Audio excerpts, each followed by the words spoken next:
Són 3:15 del matí. L'atemptat a Charlie Hebdo pot provocar islamofòbia. És la pregunta del dia i l'abordarem sobretot en temps de tertúlia, després a partir de les 11. El que volem abordar ara és el repte policial i judicial que tenim tots sobre la taula i que s'ha posat molt de manifest arran de l'atac a París. Per això agraïm moltíssim, agradecemos muchísimo a Dolores Delgado, fiscal coordinadora de terrorismo islamista en la Audiencia Nacional, que nos atienda esta mañana desde Madrid. Señora Delgado, buenos días.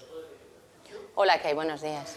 Se acumulan muchas preguntas y, por lo tanto, yo decía antes que el cargo que usted ocupa seguramente es el mejor resumen de la preocupación que existe en España por el terrorismo de carácter yihadista. Yo, antes de empezar con las preguntas, le voy a pedir que se las haga usted en voz alta, con lo que sabemos todos, pero sobre todo con lo que sabe usted, con su experiencia. ¿Qué preguntas está haciendo usted, señora Delgado, como fiscal desde el miércoles por la mañana? Bueno, la pregunta que nos hacemos todos es ¿por qué ha ocurrido? Al final siempre es lo mismo. ¿Hemos sido capaces de detectar o no una situación de riesgo, una situación de peligro y finalmente hemos constatado una amenaza real? Siempre la pregunta que nos hacemos es ¿se podía haber evitado? ¿Tenemos los suficientes recursos, los suficientes medios? ¿Qué está ocurriendo? ¿Está ocurriendo algo diferente hace unos años? ¿Cuál va a ser el futuro de este terrorismo? Esta es la pregunta que como operadora o investigadora y fiscal nos hacemos.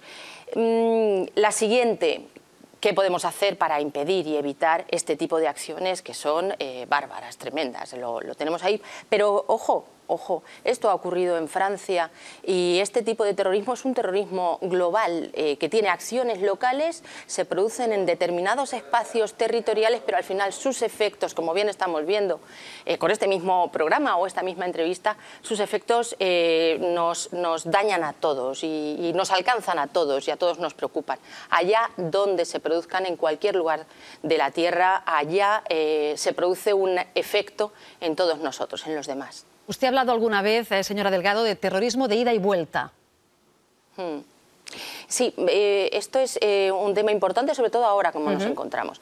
Una característica del terrorismo yihadista precisamente es la preparación de personas, de perfiles variados que si quiere después los podemos desarrollarlo, en la preparación de personas para ir a zonas de conflicto. Una vez que estas personas acuden a zonas de conflicto ya una vez que están integrados en una organización terrorista, sino incorporarse para la realización de acciones y atentados armados o del orden que sean, no necesariamente con coches o cinturones bombas, sino, bueno, pues como hemos visto en Siria, pues, degollando a personas, por ejemplo, o secuestrando. ¿Qué ocurre cuando estas personas de origen, en este caso, europeo o africano, norteafricano, como pueden ser marroquíes, regresan a sus países de origen? Vienen con una preparación ideológica, vienen con una preparación militar y física, vienen con una predisposición a la posible comisión de acciones.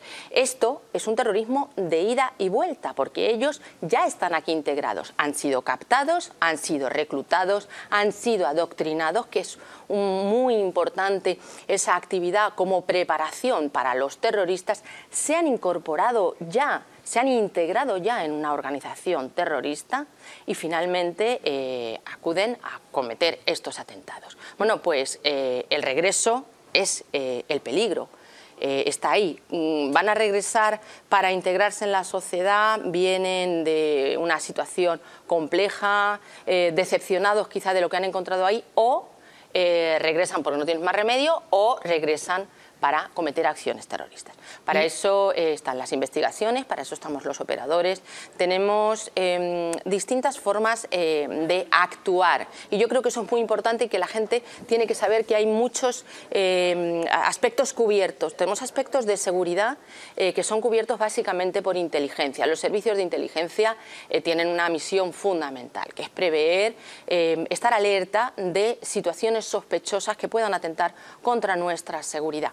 El siguiente paso son las fuerzas y cuerpos de seguridad del Estado. Tenemos la policía, Guardia Civil, los Mossos d'Esquadra, policías autonómicas, que se ocupan de recepcionar aquellas noticias que ya tienen un poco más de color, que son indicios o datos objetivos de que puede haber un peligro para nuestra seguridad, una investigación que ellos realizan, y el siguiente paso, el siguiente escalón más serio y contundente es cuando ya tenemos indicios objetivos o incluso pruebas, que serían las que nos llevarían al juicio oral, que pasa a la justicia. Y es entonces los fiscales los que investigamos estos hechos, los jueces centrales de instrucción en la Audiencia Nacional los que lo hacen, y finalmente se enjuician cuando hay un cuerpo probatorio para poder realizarlo. Claro. Entonces, quiero decir, es importante estos escalones que vamos recorriendo para que la gente sepa que existe también una protección global a la seguridad, que puede haber fugas, que puede haber fallos.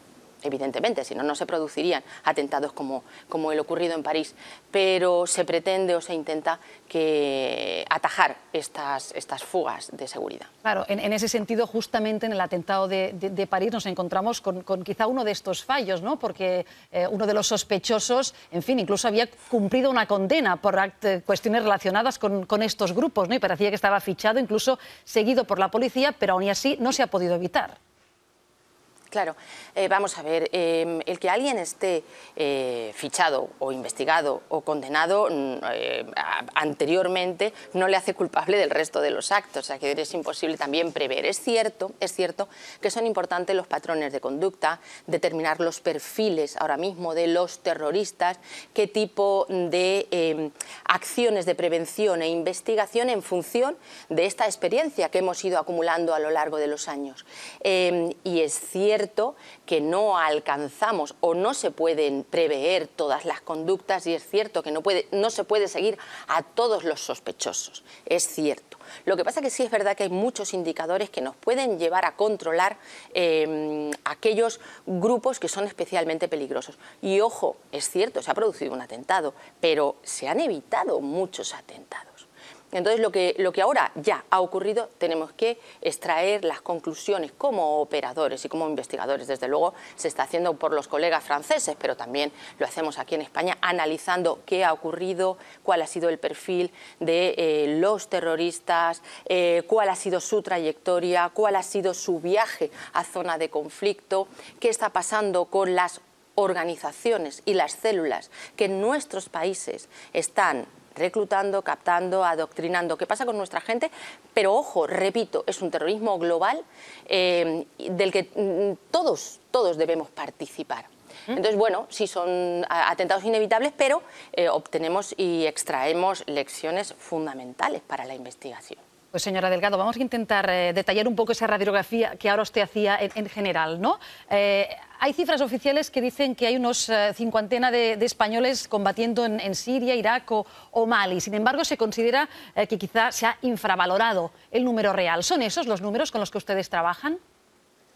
Bueno, la horquilla varía, no tenemos unos datos ciertos, existen en función de la fuente, hablan de unas 50 aproximadamente. Oficialmente se está hablando de 36 personas las que todavía permanecen en zonas de conflicto, tanto en Siria, Irak como en Mali, que tenemos también un operativo que marchó allá. Parece ser que en torno a los 17 han fallecido en zona de conflicto, se han detectado 8 personas que han regresado, de las que 7 están en prisión. Lo que pasa es que, bueno, son cifras que oscilan arriba, abajo. La conclusión que podemos extraer es que nosotros, cuando digo nosotros, quiero decir España, Estado español, han salido muchos menos operativos yihadistas que en otros países. ¿El por qué? Podemos decir, bueno, ¿y por qué hay esa diferencia entre España, por ejemplo, Bélgica y Francia, por compararnos con países de la Unión Europea? Porque, por supuesto, de Marruecos también han salido muchísimos. Bueno, pues porque nosotros tenemos una menor población musulmana, tenemos un menor número de conversos, tenemos no esas segundas y terceras generaciones que tienen, por ejemplo, en Francia. Nosotros tenemos un número inferior de estas generaciones, nuevas generaciones musulmanas. Esto hace que tengamos un número menor de combatientes que quieren ir a zonas de conflicto y que se incorporan en estas organizaciones terroristas. ¿Eso quiere decir que nosotros tenemos menos riesgo o estamos menos amenazados? Yo le diré que no, porque ahora mismo no hay fronteras. no hay fronteras, pero no hay fronteras no solamente en la Unión Europea, no hay fronteras, hay fronteras físicas, pero no hay fronteras mentales en todo el mundo. O sea, el terrorismo es universal y este es un terrorismo que tiene, y no lo olvidemos, porque eso tiene que estar en nuestro horizonte, una finalidad global, que es el establecimiento de la ley islámica en todo el orbe, en todo el universo. Esa finalidad global le hace ser un terrorismo global y con algo nuevo que yo creo que es muy importante, que es el tema de Internet y las redes sociales y las aplicaciones de telefonía móvil.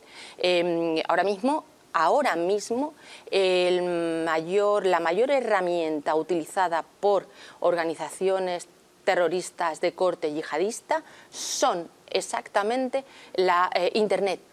A través de la red se capta a personas que tienen una cierta predisposición justamente a eso, a ser captadas, porque son permeables. Pensemos en perfiles de chavales de 18, 19 o 17 años que están todo el día con Internet y más. Están mucho más tiempo con las aplicaciones de telefonía móvil, con las redes sociales, sistemática y permanentemente. Aparecen esos perfiles de chavales y pensemos ahora lo que ha ocurrido en París, ¿verdad? Que tienen esa permeabilidad, con familias desestructuradas, que no son buenos estudiantes. Si a eso le añadimos una falta de integración, porque tienen un origen musulmán, segundas, terceras generaciones, y de repente se encuentran que en la red o en las redes sociales les acogen y encuentran esta facilidad de comunicación. Y las organizaciones terroristas hacen una cosa muy perversa, que es el barniz ideológico, con un pequeño barniz religioso y con un envolvimiento y con unas técnicas absolutamente depuradas de atracción. Son capaces de convertir a alguien, de convertir a un chaval o a una chavala en futuros terroristas o presentes terroristas en el momento que estos deciden definitivamente abrazar esa ideología que no deja de ser patógena, pasar a esos otros espacios más privados, tanto de redes sociales como de Internet, y posteriormente se producen ya los encuentros físicos y finalmente marchar a la zona de conflicto para convertirse en un terrorista. Entonces, bueno, esto que ocurre en todas partes, en España ocurre menos porque tenemos menos población musulmana, pero ojo, aquí vienen y van y tenemos un tráfico permanente y constante, entre otras cosas a través de Internet. El hecho de que Internet se haya convertido en el principal instrumento, esto a ustedes supongo que les ha forzado a cambiar la manera de trabajar. Se había hablado mucho del papel de algunas mezquitas, ¿no?, que quizá eran antes otro de los instrumentos en los cuales captar. ¿Realmente el papel de las mezquitas ha quedado totalmente relegado y sustituido por la red?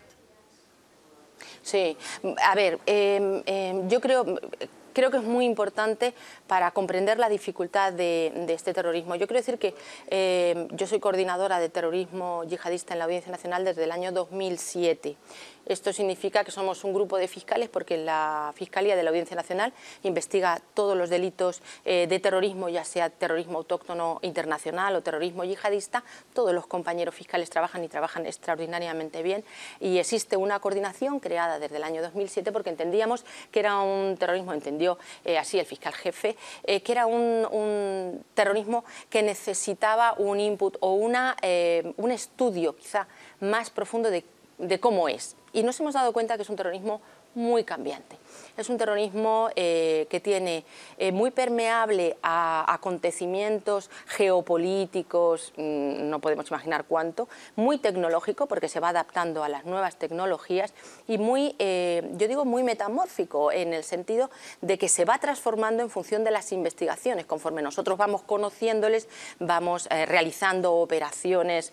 Hasta ahora, por ejemplo, en lo que va hasta la fecha actual, tenemos 70 investigaciones abiertas en la Audiencia Nacional en relación a terroristas yihadistas. Comparativamente con las cifras, por ejemplo, de Francia o de Bélgica, estamos disparados y tenemos muy buenas investigaciones. Pero lo que le decía es que efectivamente hemos visto cómo este terrorismo va cambiando, se va adaptando.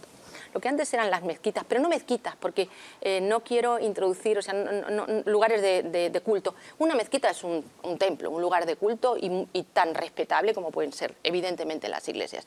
Lo que pasa es que en torno a la mezquita se reunían una serie de personas proclives a este reclutamiento o a este adoctrinamiento. Pues bien, ahora lo que se ha demostrado es que ya no existe esa reunión en torno a las mezquitas o en estos otros espacios más o menos públicos, sino en Internet y en la red, que es de mucho más fácil acceso y sobre todo de mucha mayor dificultad en la investigación.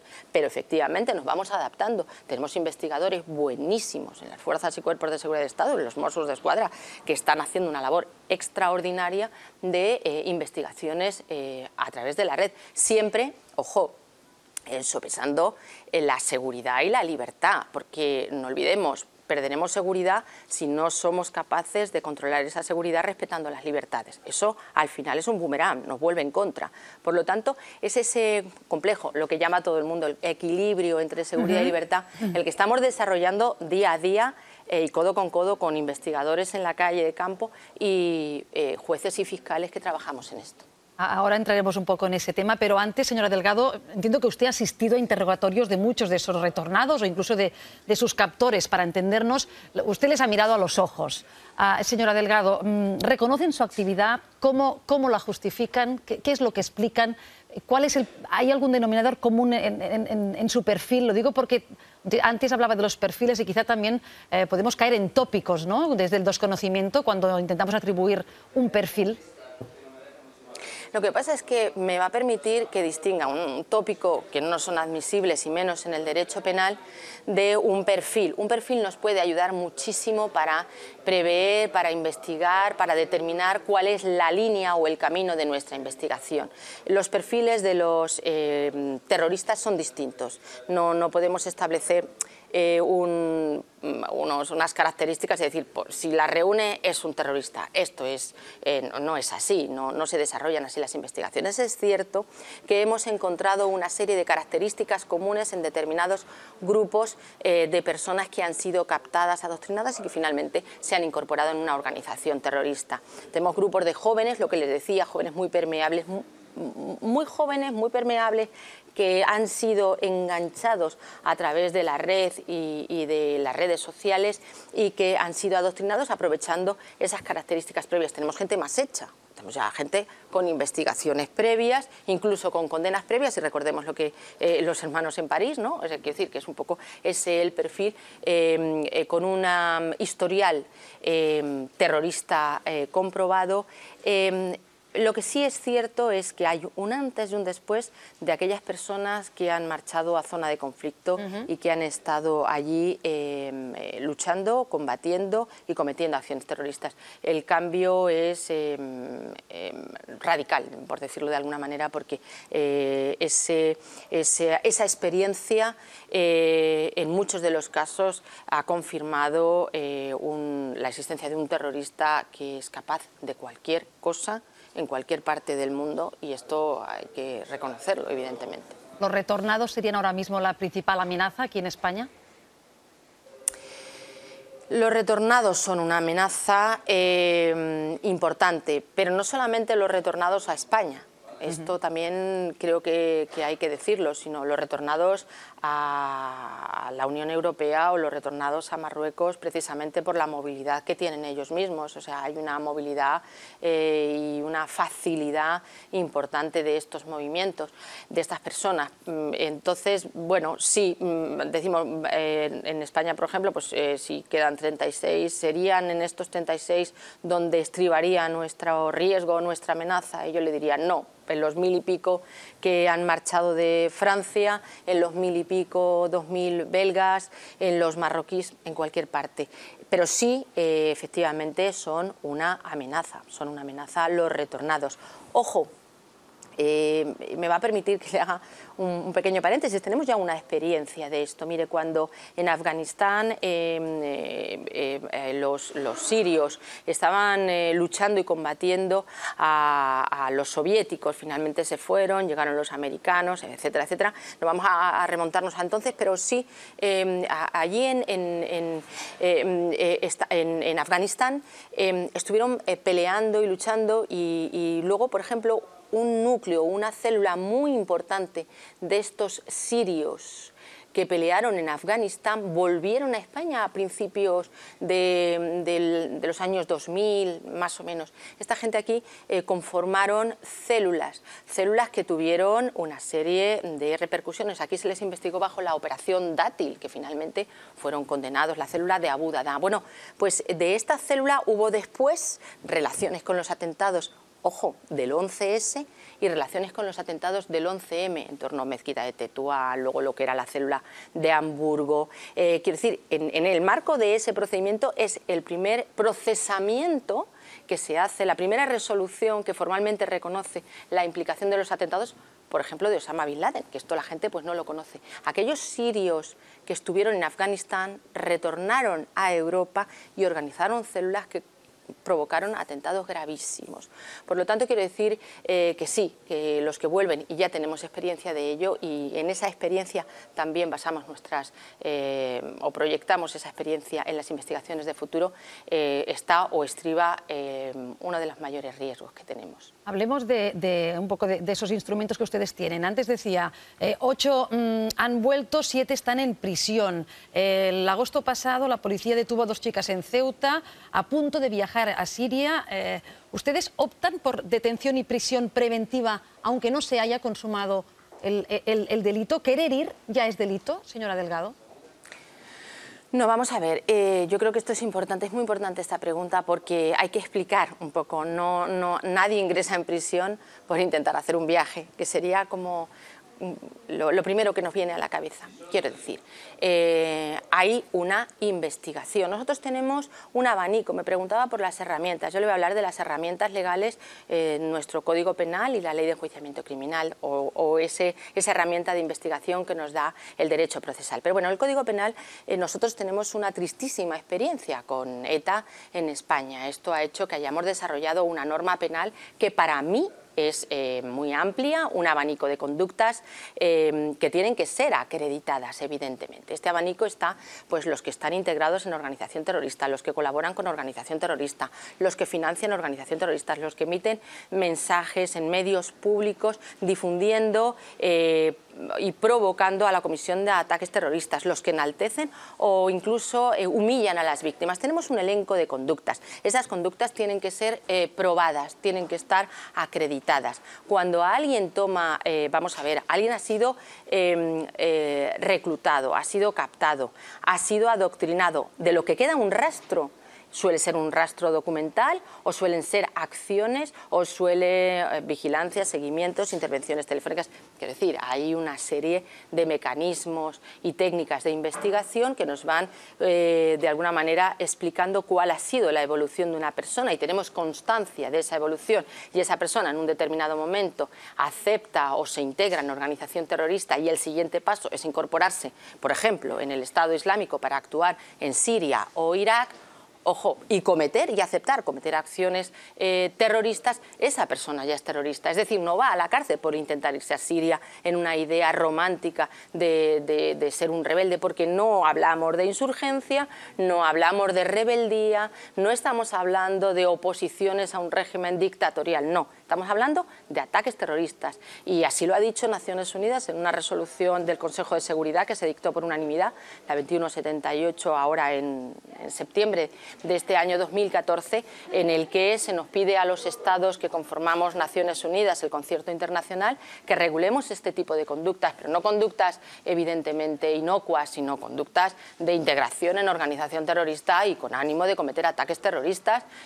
Ojo, recordemos, no inocentes, terribles, donde mueren muchas personas de una manera muy cruel. No solamente tenemos el ejemplo de París, evidentemente, sino bueno, todo lo que está ocurriendo en el mundo. O sea, son atentados brutales. Se nos ha olvidado que tenemos, por ejemplo, en Nigeria, un grupo que es Boko Haram, que entre otras acciones secuestró a más de 200 niñas, donde todavía las tienen secuestradas, donde se cometen sistemáticamente violaciones, asesinatos, secuestros. Bueno, y ese es un terrorismo exactamente igual, yihadista, o sea, de fundamentalistas que quieren establecer esa finalidad global que tiene el Estado Islámico. Y existen interrelaciones de aparatos mediáticos, de expresión. Un éxito del Estado Islámico es un éxito, por ejemplo, de Boko Haram. Y esto no se nos puede olvidar. Por eso es muy importante la herramienta de la jurisdicción universal. Y yo soy partidaria de poder tener esa herramienta para hacer investigaciones concurrentes con otros países, cooperar, que es el siguiente paso importantísimo, la cooperación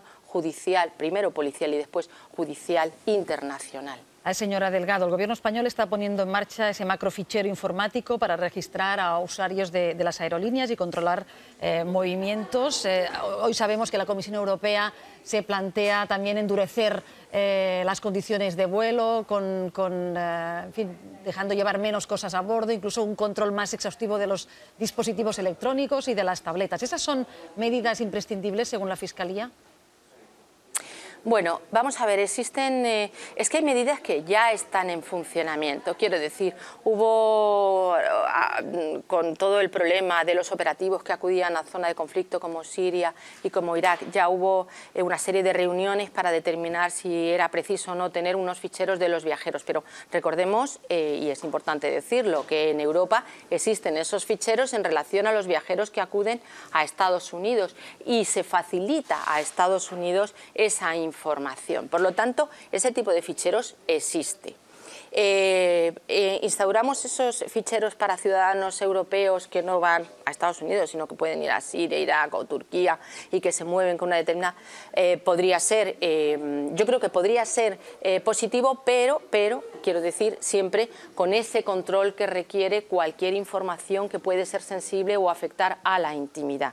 Es decir, los ficheros no son de por sí malos, son archivos donde se conservan una serie de datos. Esos datos no pueden ser utilizados de cualquier manera, sino con una determinada resolución en el marco de una investigación y cuando sea absolutamente necesario conocerlo. Pueden resultar positivos, desde luego, desde el punto de vista de la Fiscalía. Dolores Delgado, muchísimas gracias por atendernos. Ella es la fiscal que coordina els casos de terrorisme jihadista a l'Audiència Nacional y teníem ganas de poder-li traslladar muchas de las preguntas que nos hacemos todos desde el miércoles por la mañana. Gracias y buenos días. Gracias a ustedes.